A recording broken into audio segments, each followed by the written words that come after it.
اس غزل میں لفظ و معنی کی ایسی جادوگری ہوتی کہ مجھے اس میں وہ تمام فنون یکجا نظر آتے۔ ان غزلوں میں شاعری کے ساتھ ساتھ مجھے مصوری بھی ملتی، ڈرامے کا عنصر بھی۔ یہ وہ شاعری تھی جس نے مجھے مجھ سے روشناس کروایا۔ ہوتا نہ تو اگر میرا ملنا محال تھا، پہنچا ہوں خود تلک تیرے نقش قدم سے میں۔ فیصل اعظمی کو پڑھنے کے بعد مجھے محسوس ہوا کہ یہ وہ کرشماتی پرایا اظہار ہے جس کے سانچے میں میں اپنی زندگی کے رنگوں میں گوندی مٹی ڈال کر اپنے تمام شوق ایک کرسی پر بیٹھ کر پورے کر سکتا ہوں۔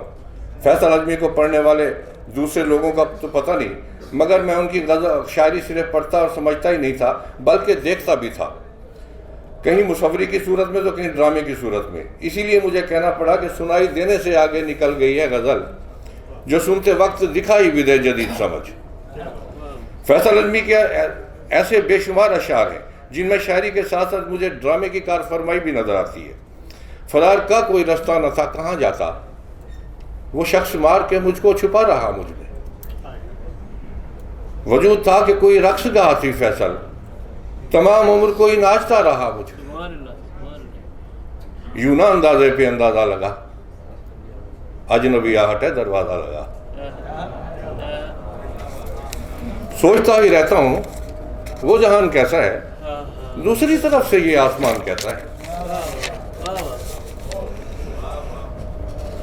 یہ اشعار دیکھیں، کیا یہ منظر کشی شاعری کے ساتھ ساتھ مصوری نہیں؟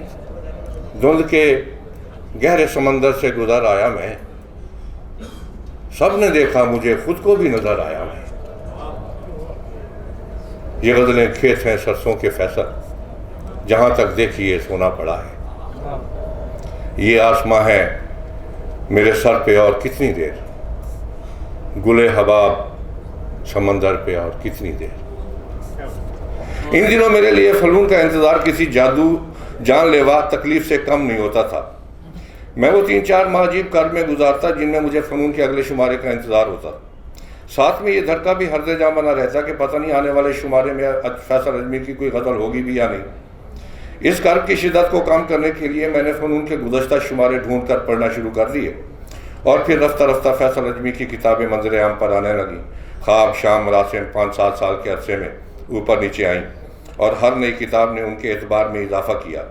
یہ وہ دور تھا جب فیض احمد، ندیم قاسمی، خالد احمد فراز، ظفر اقبال، افتخار عارف، منیر نیازی، عظیم ہاشمی، عبید اللہ علی، محسن نقوی، امجد اسلام امجد، سلیم کوثر اور بھی کئی معتبر نام ادبی افق پر اپنی آب و تاب دکھا رہے تھے، مگر اس دور کے تمام تر مقبول شعراء کی موجودگی میں انہوں نے اپنا ایک الگ نام اور مقام انتہائی پائیدار بنیادوں پر بنایا، اور اپنی شاعری کے محل میں ہر اینٹ اپنے الگ انداز سے رکھی جو صرف انہی کا خاصہ ہے۔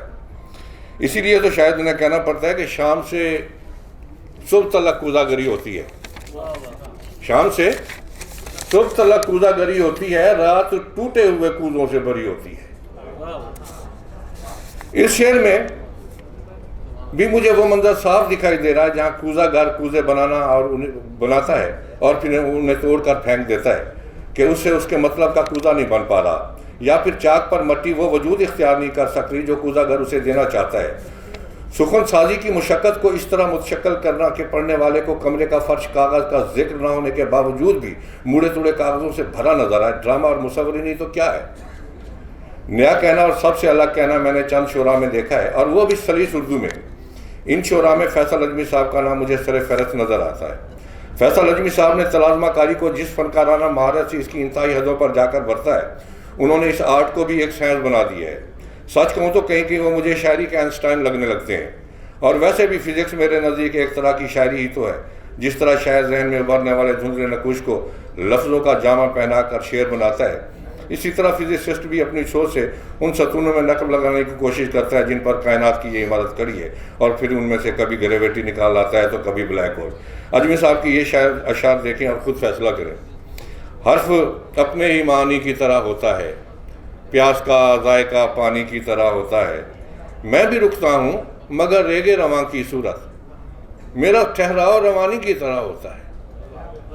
جسم تھکتا نہیں اس میں کہ محبت کے، جسم تھکتا نہیں چلنے سے کہ وحشت کا سفر، خواب میں نقل مکانی کی طرح ہوتا ہے، تیرے جاتے ہی میں شکنوں سے نہ بھر جاؤں کہیں، کیوں جدا مجھ سے جوانی کی طرح ہوتا ہے۔ چاند تیرے جاتے ہی میں شکلوں سے نہ بھر جاؤں کہیں، کیوں جدا مجھ سے جوانی کی طرح ہوتا ہے، چاند ڈھلتا ہے تو اس کا بھی مجھے دکھ فیصل کسی گمگشتہ نشانی کی طرح ہوتا ہے۔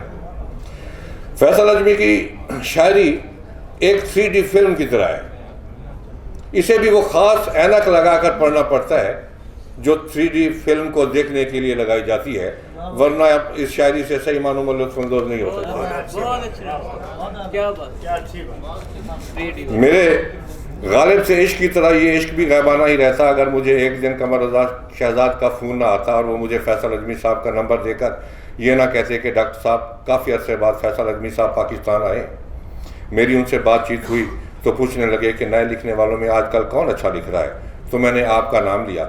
وہ خود بھی آپ کو فون کر لیتے مگر سینئر ہونے کے ناطے میں نے مناسب نہیں سمجھا، جب آپ کے پاس وقت ہو تو آپ ان کے ساتھ بات کر لیجیے گا۔ اس رات فیصل اجمی صاحب کے ساتھ میری پہلی مرتبہ بات چیت ہوئی اور وہ جب تک پاکستان رہے ہم تقریباً روزانہ کی بنیادوں پر رابطے میں رہے۔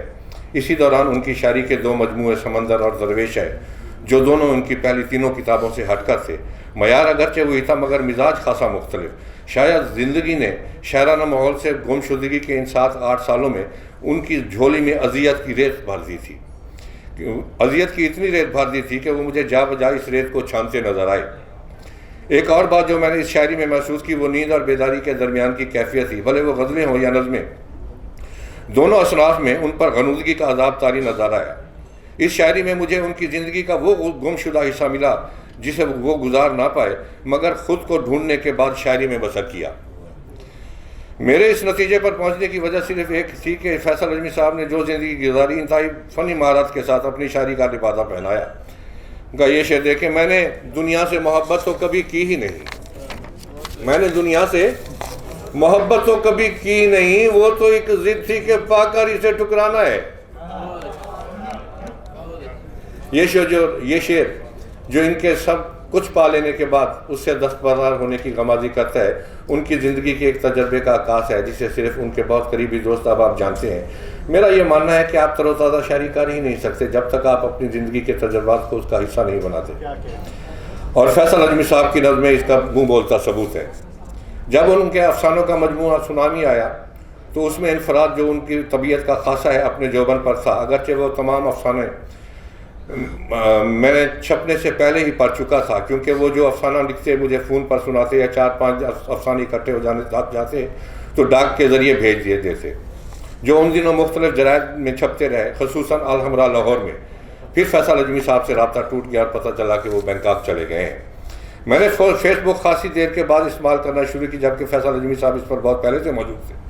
فیس بک پر رابطہ فیصل اجمی صاحب کے ایک دن ان باکس میسیج سے بحال ہوا جس میں انہوں نے کہا کہ آج بہت عرصے بعد آپ کی غزل پڑھی، اگر وقت ملے تو رات کو 9 بجے کے بعد میسنجر پر بات کر لیجیے گا۔ رات کو میں نے فون کیا، عجیب دھڑکا سا لگا ہوا تھا کہ نہ جانے وہ غزل کے بارے میں کیا کہتے ہیں، مگر ان کے تعریفی کلمات کی سرشاری میں آج بھی محسوس کرتا ہوں کہ ڈاکٹر صاحب اس سے اچھی غزل کیا ہو سکتی ہے۔ سبحان اللہ، میری تسلی نہ ہوتی اگر میں آپ کو فون پر داد نہ دیتا، بس اسی لیے میسج چھوڑا تھا۔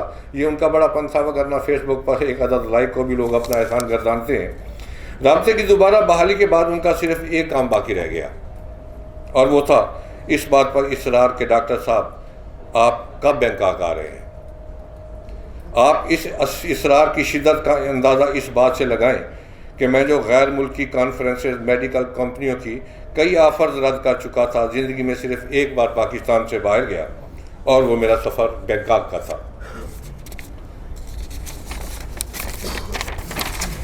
ایئرپورٹ پر مجھے لینے کے لیے وہ خود موجود تھے۔ انہوں نے کہا ڈاکٹر صاحب میری زندگی میں آپ دوسرے شخص ہیں جسے میں ایئرپورٹ پر خود لینے آیا ہوں، ورنہ میں اپنے بھائی یا کسی دوست کو بھیج دیتا ہوں۔ شاید میں ان کی اس بات پر یقین نہ کرتا اگر اجمی صاحب وہاں کار پارک میں اپنی کار ڈھونڈنے میں پورا 1 گھنٹہ نہ لگا دیتے۔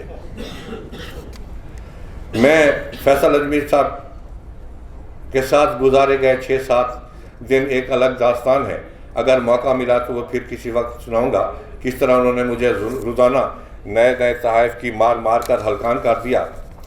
آخر میں بس اتنا کہوں گا کہ سخن آباد کے جواز کے لیے یہ ایک شعر ہی کافی ہے جو میرے خیال میں ان کے کسی مجموعہ کلام میں شامل نہیں، سب ایک ساتھ ہوں گے یہ آب و سراب ختم کیا بات جب میری پیاس گھونٹ بھرے گی زمین کا کیا بہت بہت شکریہ تھینک یو